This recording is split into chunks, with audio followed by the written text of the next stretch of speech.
Thierry Henry est déçu du passage de Lionel Messi au PSG, on voit tout ça dans cette vidéo. Salut à tous les gars, c'est Azial, on se retrouve aujourd'hui pour une nouvelle vidéo où on va parler un petit peu de certaines déclarations de Thierry Henry, ce qui va me permettre d'enchaîner sur certains débats, notamment reparler encore une fois, parce qu'en ce moment le débat s'est relancé du passage de Lionel Messi au PSG, parce que Thierry Henry en a parlé, il a donné son avis là-dessus. On parlera aussi du contrat d'Mbappé, la prolongation, tout ça, la situation d'Mbappé durant l'été, qu'est-ce qui s'est passé, qu'est-ce que Thierry Henry en pense, et encore une fois je donnerai mon avis bien évidemment là-dessus, et en fin de vidéo on parlera un petit peu de Zaïre Emery, de la France Espoir, etc. parce que Zaïre Emery, encore une fois, est le capitaine de la France Espoir depuis que Thierry Henry y est installé, donc il y a des choses intéressantes à voir. Bref, pas mal de choses à voir dans cette vidéo, comme d'habitude n'hésitez pas à liker, à commenter, à partager, à vous abonner, ça fait toujours plaisir. En ce moment je vous remercie énormément parce que les vidéos fonctionnent bien, là en ce moment on est sur une bonne lancée, je vous dis la vérité,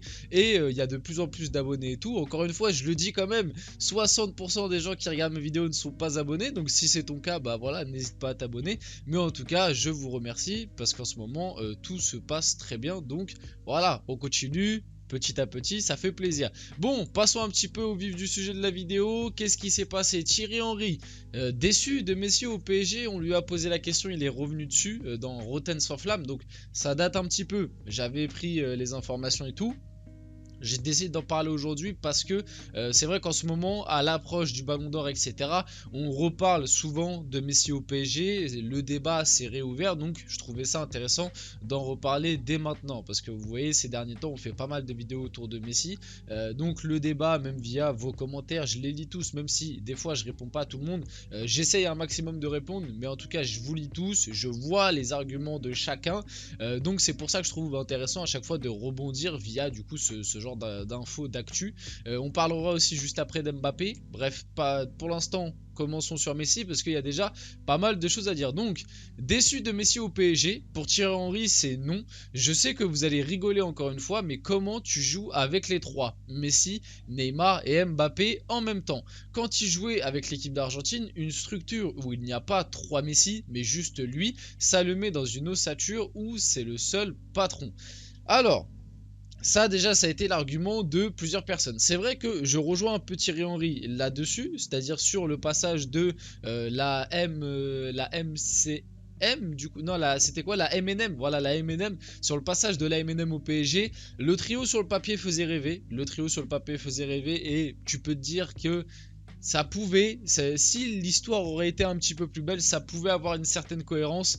Malheureusement, ce trio n'a absolument pas fonctionné et je le disais déjà l'année dernière, pour moi, il fallait se séparer minimum de l'un des trois. Bon, au final, tu t'es séparé de deux des trois, puisque Messi est parti et Neymar aussi. Moi, faire partir Messi, c'est ce qui était le plus logique. Pourquoi? Parce que l'âge, parce que il était en fin de contrat avec le PSG. Donc faire partir Messi, moi l'année dernière, j'arrêtais pas de le dire que j'étais pour, parce que entre guillemets ça te coûtait rien. Maintenant faire partir Neymar, déjà c'était un peu plus compliqué parce que Neymar l'année dernière avait fait vraiment une très grosse première partie de saison avant de se blesser. Neymar était encore sous contrat et Neymar restait quand même un joueur qui pouvait encore te faire 2-3 saisons de haut niveau, et on l'avait vu par le passé que l'alliance Mbappé Neymar, que les deux, après à côté il y avait eu un Di Maria, il y avait eu un Cavani à un moment, un Icardi, mais le duo là a fonctionné au PSG. Donc Neymar, déjà j'étais un peu moins pour son départ, mais vite fait pour en reparler, bon bah voilà, t'as reçu 100 millions de l'Arabie Saoudite, vu le salaire de Neymar, vu les quelques antécédents qu'il y avait eu avec le club et l'indemnité, et voilà, 100 millions c'était quasiment inespéré, soyons honnêtes. Donc c'était logique que le PSG décide de le vendre. Donc bon, sur le trio, je suis d'accord. Maintenant, un truc dont j'aimerais rebondir, et moi je trouve que Messi souvent on le dédouane de ça, c'est que Messi quand même, tu peux être déçu de son passage au PSG. On parle quand même de Léo Messi. Vous pouvez me parler un petit peu d'adaptation? Ok, la première saison de Messi au PSG, elle est catastrophique. Franchement, la première saison de Messi au PSG, même si vous êtes les plus grands fans de Messi, vous pouvez pas me dire qu'elle est bonne, parce que honnêtement, elle est catastrophique, que ce soit sur le point de vue statistique ou même sur le point de vue des matchs. Quand tu regardais les matchs, t'avais pas l'impression de voir Messi, t'avais l'impression de voir un mec perdu. La première saison, vas-y, on lui en tient pas rigueur, même si on était dégoûté, etc. En plus, il y avait eu l'histoire des sifflets. Moi, j'étais pas pour siffler Messi et tout, alors que c'est pas le principal responsable de tous les échecs du PSG. Bref, Messi Neymar s'était fait cibler principalement. J'étais pas pour les sifflets et tout. Donc vas-y, la première saison, tu sais quoi, vas-y. On la compte pas, c'est la saison d'adaptation. Il voulait pas venir au PSG de base, etc., etc. Maintenant, la deuxième saison. Il commence sur les chapeaux de roue. Tout se passe très bien au sein du club. Alors ok, il y a le Mbappé qui, faut pas l'oublier qu'Mbappé a aussi un petit peu foutu la merde dans l'effectif à ce moment-là, dans la composition d'équipe, dans comment tactiquement jouer l'équipe et tout, parce que les premiers mois du PSG version Galtier avec Messi en feu, avec Neymar en feu, étaient, franchement, ça présageait de très bonnes choses. Mais comme Mbappé était pas au centre du projet, sur ça, je dois dédouaner Messi, être honnête, hein. Comme Mbappé était pas au centre du projet, et bah forcément Galtier a dû un petit peu remanier l'équipe pour que Mbappé soit entre guillemets le buteur et fasse plus de différence, qu'il soit pas utilisé comme le fameux pivot gang pour faire briller Messi et Neymar. Maintenant, il y a la Coupe du Monde, il y a la Coupe du Monde gagnée et tout, et moi je suis désolé, à son retour de Coupe du Monde, ce n'est pas la classe d'un grand joueur. Moi, je suis désolé et je le répéterai. Voilà, même si dans les commentaires, vous allez encore une fois m'assassiner et que vous allez encore une fois me dire que voilà, c'est de l'acharnement, le PSG est fautif, etc. Alors oui, Mbappé a sa part de responsabilité, Galtier a sûrement aussi sa part de responsabilité, le club a sa part de responsabilité, mais je suis désolé, quand tu es un grand joueur comme Lionel Messi, que tu as la carrière de Lionel Messi, que tu viens de gagner la Coupe du Monde, que malgré tout, tu es super bien payé au PSG, parce que ça c'est un truc qu'il faut pas oublier. Messi est parti du Barça alors qu'il pouvait rester. Je suis arrêté de croire que non. Messi pouvait rester au Barça pour une somme moindre, pour un petit salaire, un tout petit salaire. Ça ne s'est pas fait parce que Messi ne voulait pas. Le PSG était le seul club en Europe capable d'accueillir Lionel Messi. Ça se trouve que si Messi ne vient pas au PSG, il ne gagne pas sa Coupe du Monde juste après.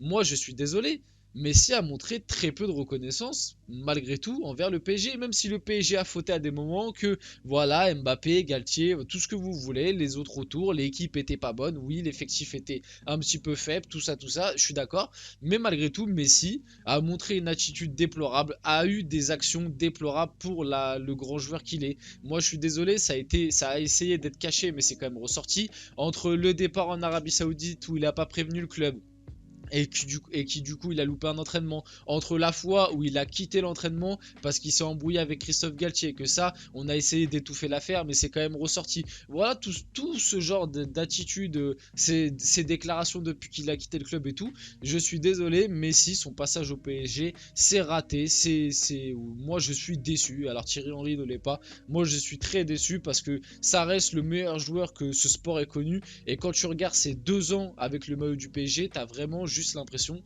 d'avoir vu un imposteur. Je dis la vérité, un imposteur, parce que le gars sur 2 ans, il a été bon 5 mois avec le PSG.